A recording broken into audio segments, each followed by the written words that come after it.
Looking for ways to save on your energy bills? AES Indiana has you covered. From smart thermostats to home energy assessments, we offer simple solutions to keep your home comfortable and your costs down. AES can help you save money and energy with kits, tips, rebates, and more. Visit aesindiana.com/ways to save to learn more about how we can help you save money. AES Indiana, helping you discover real ways to save. Did you know that you can make your life-saving donation to Doctors Without Borders go even further?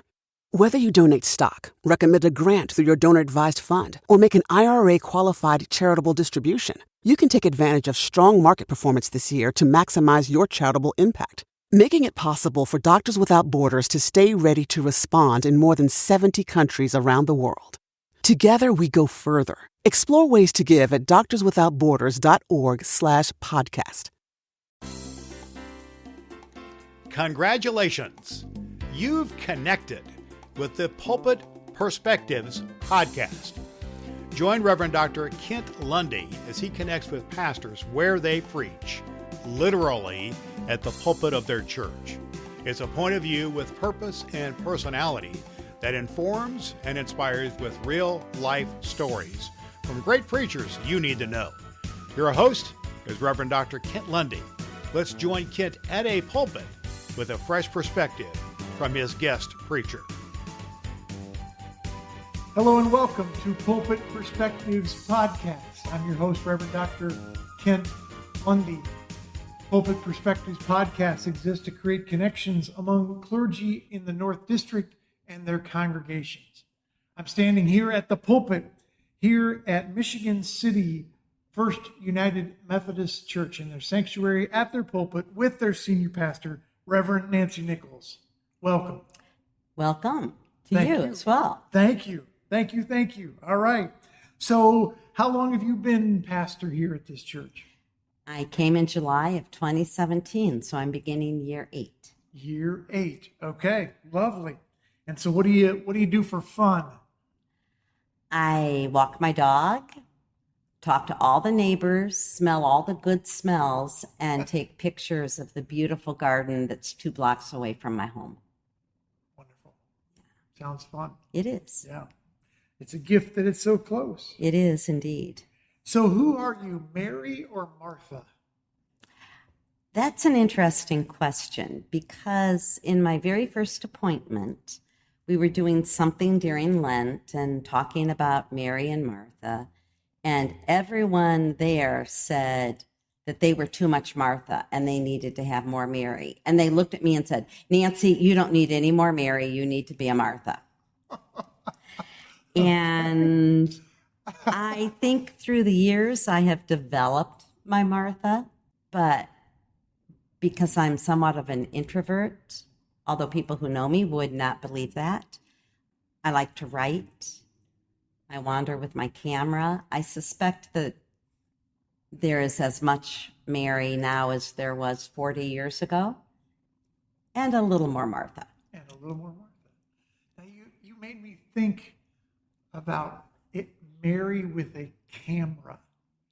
That's an interesting thought journey in my mind. That if, what kind of pictures would she take at the feet of Jesus? The angle. Exactly. Yeah. Wow. That's interesting to. I think one reason I do my photography is because it slows everything down and it brings my eyes into focus as I'm looking through the lens. Yes. So. Okay. All right. So what is your favorite church season? Advent. Say more. Because I can be in the Old Testament as much as I want to be. Who wants Advent without Isaiah? Yes. Because it is a season of pregnancy, of expectation as we are waiting for new birth. And isn't that what we all do?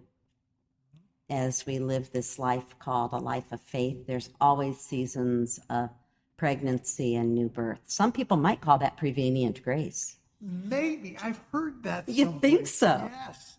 That'll preach. Okay. Plus the music of Advent is just so amazing. Yeah. How can you not like the music of Advent? Right. Okay. So what are you celebrating? I'm celebrating that this church has called 2 people into ministry in the past 2 years. One is now serving, Pastor Trish Johnson, and one is just starting his journey, and we hope will be starting the candidacy path after charge conference. You got Yep. Two people who, for a variety of reasons, spent most of their life thinking they could not be in ministry, and then have discovered that they can be. And I'm anxious to see what will happen when those calls become totally filled. Speaking of pregnancy, Yes, exactly. all the potential All that is the yet potential. to be birthed here Yeah. because of the call of those 2. Yes. Wow, that's exciting. Worth celebrating. It absolutely is. Very cool. All right. So what is your one go-to Bible verse? Chapter 11 of Hosea, the entire chapter where God shares God's disappointment in a frame. God shares God's anger. How can I love you because you have turned your back on me? And then immediately says, but how can I not love you? You are my child. And I think I wrote about that chapter in my admission paperwork for Garrett Evangelical in 1981. It has been my constant go-to, as it just keeps reaffirming that no matter how disappointed God may be in human action, God still loves us. And then I have to follow that. No matter how disappointed I may be, I am still called to love in that way. Wow. Yeah, you had me in the first part, but I'm not so sure about the second part. That sounds prophetic there. Am I going from preaching to meddling? Glad I wore my steel-toed tennis shoes. Yeah. Yeah, that you're right though. You just can't leave it at the individual reception. Right. It's got to be the expression, right? And that has been the growth of 40 years in ministry. Right. Yeah. Okay, that's good stuff. Yeah. Who inspired your call to ministry? Al Kundenreich, who nagged me until I said, okay, I'm not going to be a pastor, but I'll go to seminary. Because that would have been in 1980. I didn't know any women clergy. I didn't know that women could be clergy.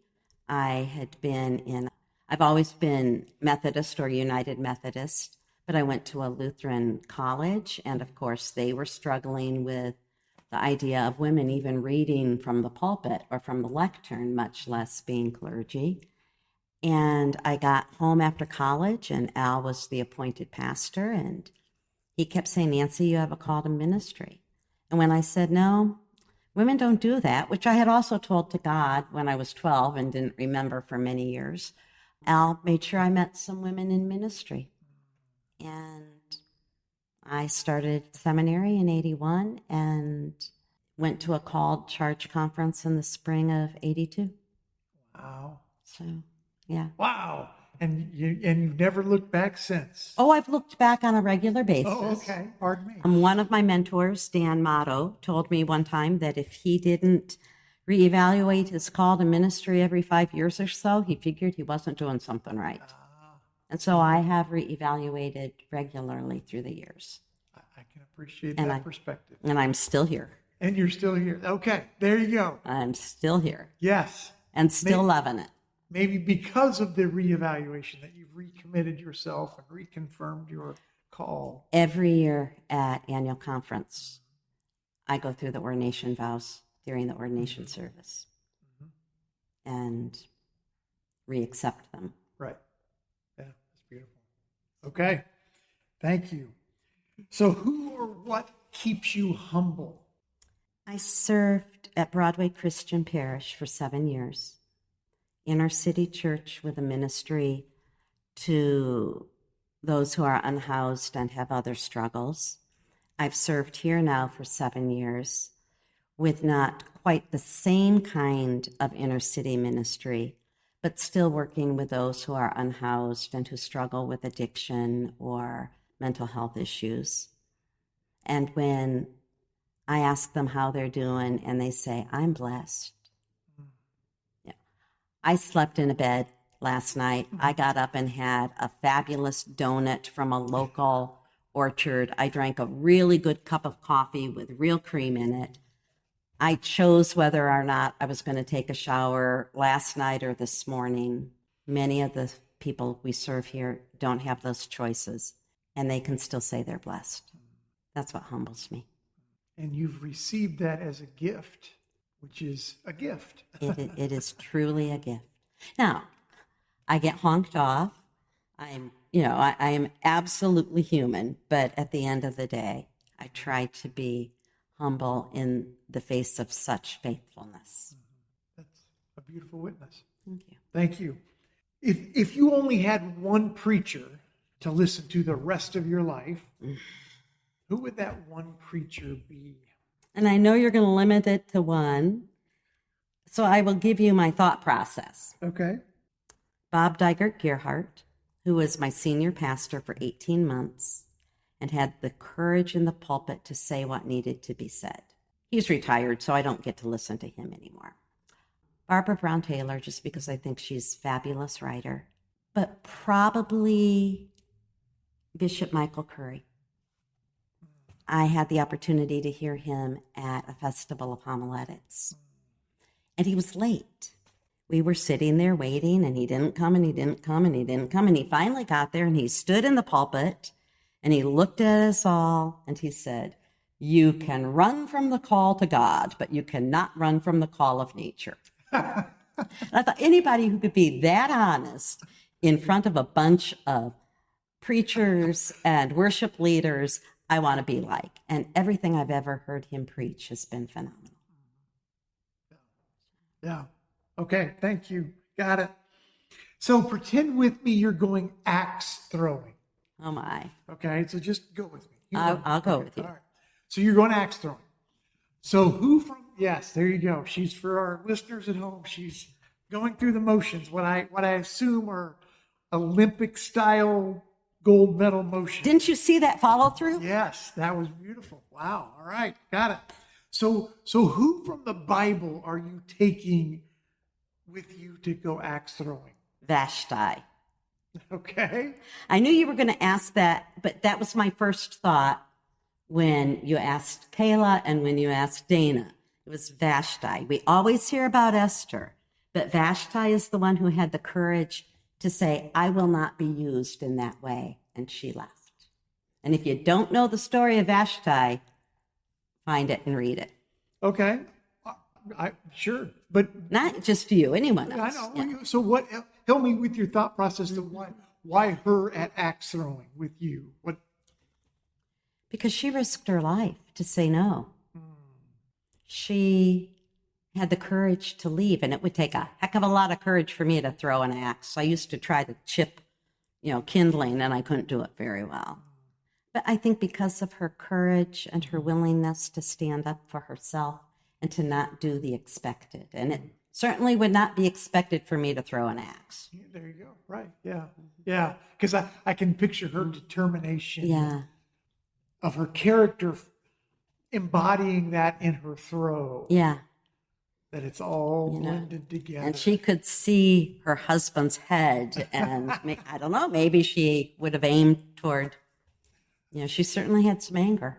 Yes. Yeah. Okay.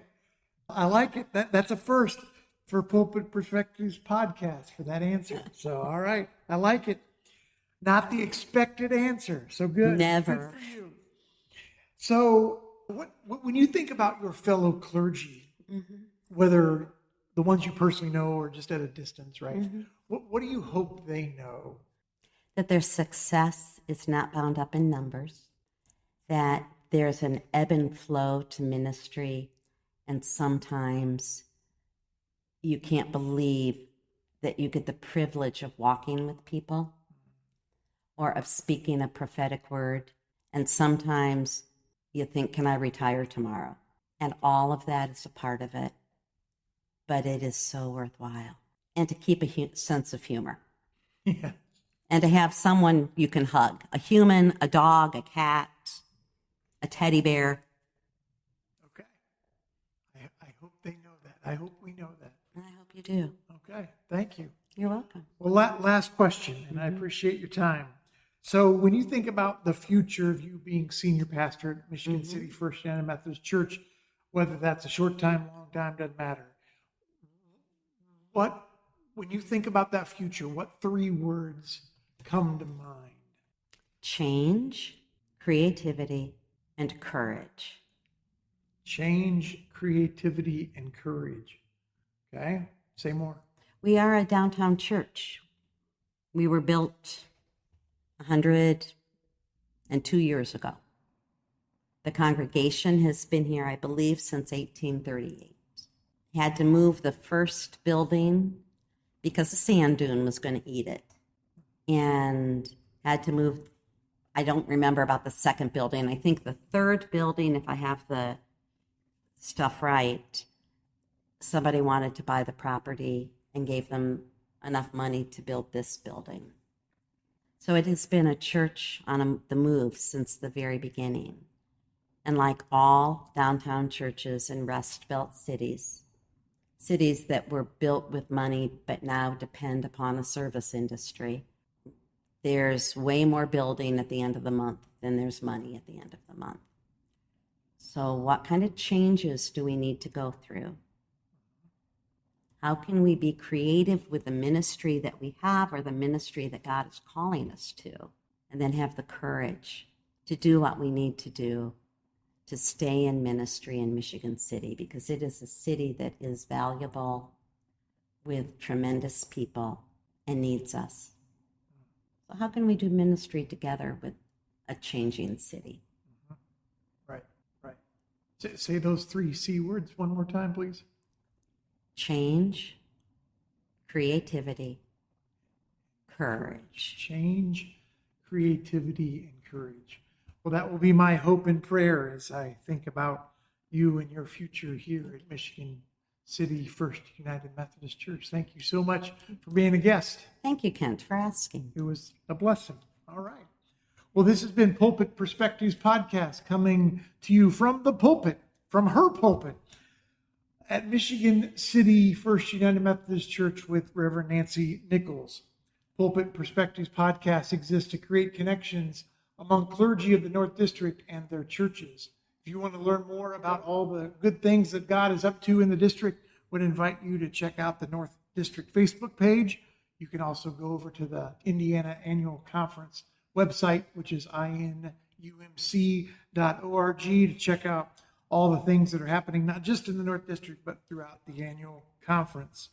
So this has been Pulpit Perspectives podcast with your host, Reverend Dr. Kent Lundy, signing off for now. There you have it, a fresh perspective from the pulpit with a great preacher. You know you want to hear more. You can do just that by connecting with Pulpit Perspectives with Reverend Dr. Kent Lundy on Apple Podcast and Spotify, where you can like and follow the podcast. What's more, you can spread the good news about Pulpit Perspectives in your church and with your neighbors. Plan now on joining Kent at the pulpit, where you'll meet another great preacher on Pulpit Perspectives.